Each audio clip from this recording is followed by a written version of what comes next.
Grade 11 Maths Chapter 1 Exercise 1.1 နဲ့က Number 4 ကိုချက်ရှင်းပြမှာဖြစ်ပါတယ်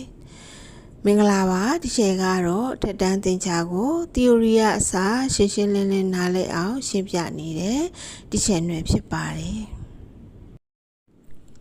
ဒီဗီဒီယိုလေးမှာတော့ဒီချက်က remainder theorem ကိုသုံးပြီးတော့မတိကိန်းတန်ဖိုးလေးကိုရှာတဲ့မေးခွန်းလေးဖြစ်တဲ့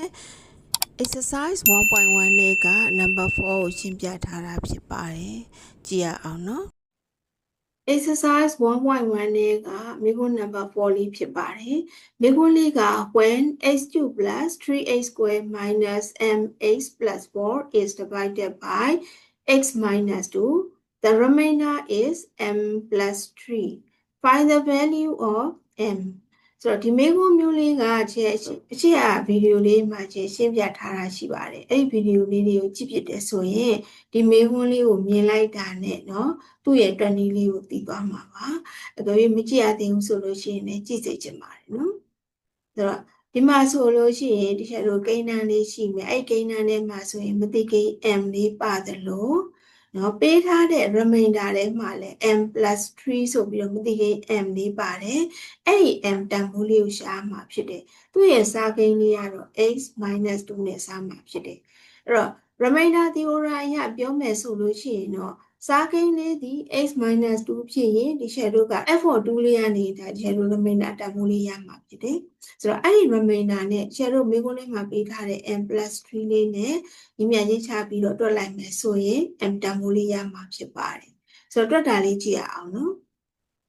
ဒီမှာဆိုရင်တော့ဒီချက်တို့ဒီမိကုန်းမှာ remainder theorem သုံးပြီးတွက်မှာဖြစ်တဲ့အတွက်ကိန်းတန်းလေးကို f of x နဲ့ညီရမှာဖြစ်တယ်နောက် f of x ကလည်းမိကုန်းမှာပေးထားတာမဟုတ်တဲ့အတွက်ကြောင့်ဒီလို led let ဆိုတာလေးထည့်မယ်ပြီးရင် remainder theorem သုံးတဲ့စာလေးကိုရေးမယ်ပေါ့နော် when f of x is divided by x minus 2 remainder equal to f of 2အဲ့တော့ဒီမှာဒီချက်တို့ဒါက remainder theorem နဲ့သုံးထားတဲ့ဒီ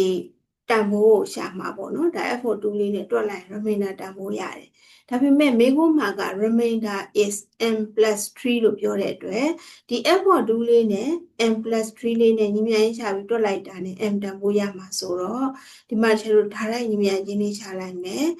f of 2 equal to m plus 3လို့ဒါလိုက်လေးညီမြရေးချမယ်ဒါကတော့ကျတော့ given ကရတာပေါ့နော်အဲ့တော့မှ2လေးကိုဒီ x ရဲ့နေရာလေးဒီမှာအစားသွင်းမယ် 2q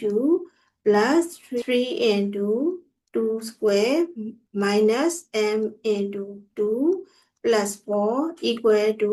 m plus 3အဲ့တော့ဒီတန်ဖိုးလေးတွေကိုကျွန်တော်ဆက်တွက်မယ် 24 equal to m plus 3လို့ရမယ်လိုချင်တာက m ဖြစ်တဲ့အတွက်เนาะ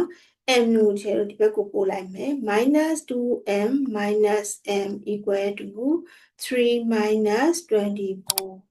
အဲ့တော့minus 3m equal to minus 21အဲ့တော့ m တန်ဖိုးလေးရပြီ therefore m equal to 7ဆိုပြီးရပါတယ်နောက်ဗီဒီယိုလေးမှာပြန်တွေ့ပါမယ်